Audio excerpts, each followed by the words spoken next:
Assalamualaikum. Kemarin ada yang nanya soal anyam silang. Banyak sekali yang masih kesulitan melehoi kawat tengahnya dan tidak rata ininya ya. Memang dalam kita nganyam yang penting adalah ininya ini nggak numpuk dan nggak renggang. Plus base-nya tidak berubah. Jadi ini saya udah contohkan segini ya. Ini saya pakai ini ukuran 1 dan ini pakai 0,3. Jadi pegang base sambil kita tahan. Jadi ketika kita mau melilitkan ke sini, kita tahan dulu di sini. Ini sudah saya silangkan ya. Nah, kemudian sambil kita tahan ini tengah kayak gini, kita lilitkan 1, 2 sesuai dengan hitungan yang kita pakai ya. Nah, kemudian kita pegang lagi untuk kemudian melilitkan ke sini. Jadi ketika kita narik, dia nggak melehoi karena tarikannya ini sudah sesuai dengan ukuran base-nya. Biasanya jadi melehoi itu karena ketika kita mengcoiling atau ketika kita menganyam, base-nya ini berubah. Jadi misalkan ini saya tekuk gini. Nah, otomatis dia jadi melehoi kan. Nah, itu berarti ketika kita ini anyamannya melehoi, artinya base kita sudah berubah bentuk dari awal kita bikin. Jadi kita penting sekali menjaga agar bentuk base-nya ini tidak berubah. 2, kemudian kita lilit lagi. 2 lagi. Nah, terus jaga kawat base-nya.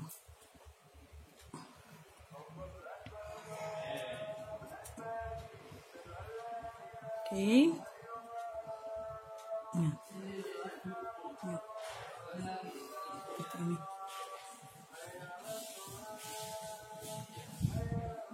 Nah, agar bisa rapat, otomatis ketika kita menyeberangkan dan menariknya, emang kita harus benar-benar sesuai dengan kondisi base. Terlalu menarik dan kita tidak menahan ini, otomatis dia akan ketarik dan jadi lebih kecil. Jadi tahan ini, tahan base. Kemudian kita lanjut lagi. Ya.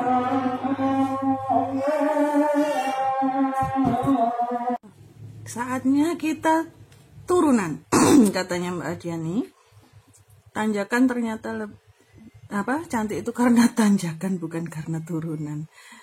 Nih,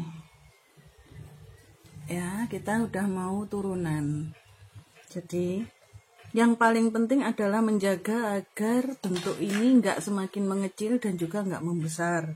Plus bagaimana agar tengah ini, kawat yang kita pakai tengah ini tidak melengkung. Jadi dia bisa ketarik pas di kanan kiri tapi tanpa menarik dan merubah base-nya. Nah, kesulitannya saat turun adalah karena dia suka melorot ke sana. Dan kalau melorot itu artinya anyaman kita nanti jadi renggang, ada bolong-bolongnya. Nah, jadi kita tarik tapi tanpa menarik. Maksudnya gini. Ini ya, kita nyebrang pas. Ini kan otomatis ini udah pas ya. Nah, kita ukuran seperti ini. Jangan ditarik terlalu kencang. Kalau terlalu kencang, ujung ini ketarik ke sana. Nah, nggak usah ditarik, tapi kita tahan dia. Kita tahan agar dia nggak melorot. Dan ini tugas tangan kiri, ini tugas tangan kanan. Jangan meniru cara memegang saya, karena tiap orang tentu punya kenyamanan memegang masing-masing. Tapi yang penting tahu prinsipnya. Maksudnya prinsipnya adalah kita prinsipnya menjaga agar kanan dan kiri ini terjaga, nggak ketarik, dan kawat tengah yang kita tarik juga nggak melengkung. Seperti ini. Kadang kalau kita terlalu semangat juga, kita lupa melihat ini. Jadi numpuk-numpuk kita terusin aja, kita lilit. Seharusnya kan masih bisa dilihat. Jadi, oh ini tadi numpuk, kalau numpuk ya diulangi. Oh enggak, ya sudah gitu kan. Nah, ini jadi sambil dijaga. Tengahnya ini biasanya melengkung karena kena jari. Kena jari melengkung, otomatis dia jadinya melehoi, katanya Mbak Rona. Nah, nih contoh, saya sendiri pun kecolongan numpuk. Nih numpuk kan. Saking asiknya saya lupa untuk ngecek, tapi kalau kita udah terbiasa ngecek sebelum kita melangkah selanjutnya, kita tahu, oh tadi melengkung, jadi nggak sampai jauh, kita udah bisa benerin.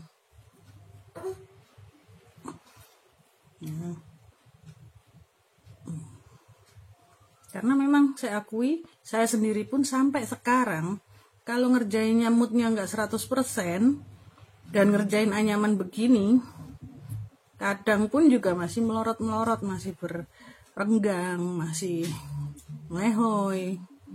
Jadi sebenarnya bukan karena pinter nggak pinter, lama atau nggak lama sih, tapi memang saat ketelatenan kita dibutuhkan, itu membutuhkan asupan.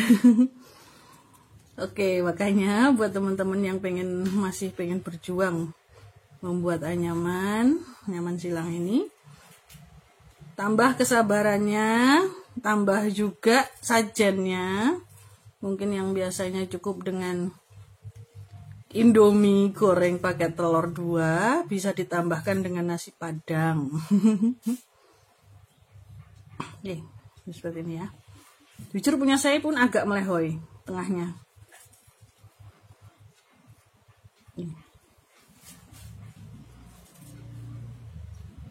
Nah, jadi sambil terus kita jaga kanan sama kiri.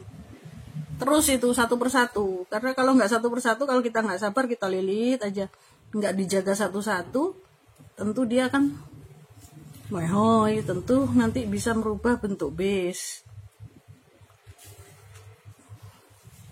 Nah, jadi nih rajin-rajin menarik dengan kuku agar kondisi base tidak berubah. Ini sudah berubah. Punya saya sudah berubah. Tadi ini kan berjarak, nggak nutup rapet gini. Sekarang sudah nutup rapet, artinya saya pun sempat ketarik.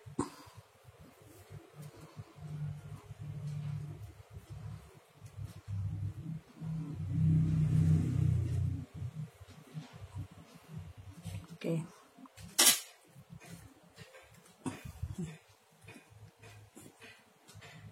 Nah, sudah jelas, sudah selesai. Ini hasil anyaman saya. Tadi saya percepat karena mungkin caranya juga udah pada tahu ya. Yang penting cara memegang, dia base-nya tetap. Nah, ini kenapa tadi saya renggangkan di awal, karena nanti pasti ketarik. Jadi sebaiknya untuk awal direnggangkan dulu. Karena kalau dari awal sudah mepet terus ketarik, jadi nanti dia ininya jadi pendek, nanti otomatis memendek. Nah,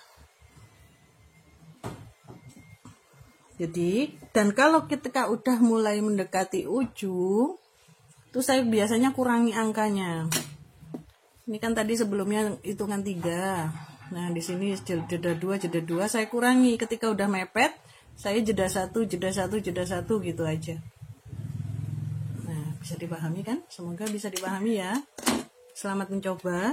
Ingat, untuk bisa jadi bagus itu based on kesabaran, based on melatih tangan. Jadi bukan karena master-masteran, bukan karena siapa yang lebih dulu pinter, siapa yang lebih dulu belajar, bukan. Yang penting sabar, mau mencoba. Oke. Nah, selamat mencoba teman-teman. Sekalian video tentang mengawali dan mengakhiri lilitan ya. Jadi kalau misalkan pengen agar ujung dari kawat itu ndak naga, ini kan menyakitkan ya, sakit kalau misalkan kena kulit. Nah, kita gunakan tang datar. Nih, tang yang bagian dalamnya datar ya, nih datar. Nah, kita gini kan. Nah, jadi otomatis dia akan mepet semepet-mepetnya ke kawat bis. Nah, gitu. Dan alangkah lebih bagus lagi jika perpotongan itu letakkan di bagian dalam atau bagian tersembunyi. Misalkan ini kan di luar. Kalau di luar gini meskipun udah mepet, tapi masih ada kasar-kasarnya gitu kan. Jadi kalau misalkan dia posisi ada di dalam, kasar-kasarnya ini nggak akan berasa. Jadi pandai-pandai memposisikan ya. Sama, walaupun kita menyambung baru lagi. Nah, pun terjadi hal yang sama. Jadi mepetkannya itu memang harus benar-benar mepet, dan kawat juga harus benar-benar rapat. Kalau caranya gimana itu sih biasanya tergantung tangan masing-masing ya. Nah, biar gampang karena ini masih terlalu kecil untuk dipegang, kita tambahkan dulu lilitannya agar banyak dikit, karena kalau agak banyak biasanya lebih mudah untuk kita atur. Nah, ini di yang lama ini kita rapatkan, di yang baru juga kita rapatkan. Nah, kemudian kita paskan posisinya nih, closer, very close. Nah, jadi perpotongan terakhir sama perpotongan awal kita paskan nih. Nah,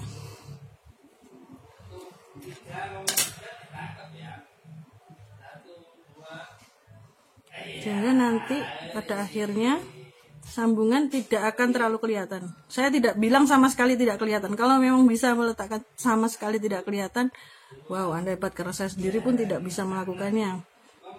Tapi sebisa mungkin menyamarkannya itu adalah PR-nya. Nah, seperti ini ya.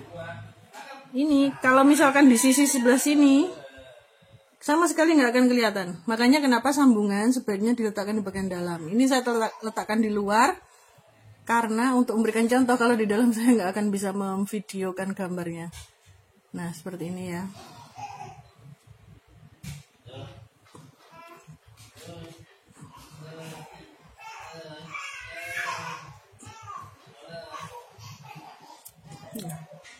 Nih, dari sisi samping aja sebenarnya sudah terlalu samar.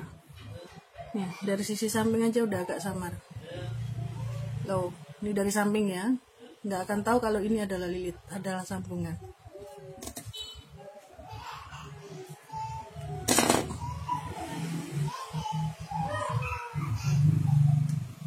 Oke. Dan seperti biasa dilanjut seperti biasa. Dan kenapa saya sukanya mengakhiri lilitan tepat di bagian perpotongan ini? Kenapa? Karena bisa sekalian dipotong di bagian dalam dan hasil dari pemotongan kawannya nggak seberapa nampak.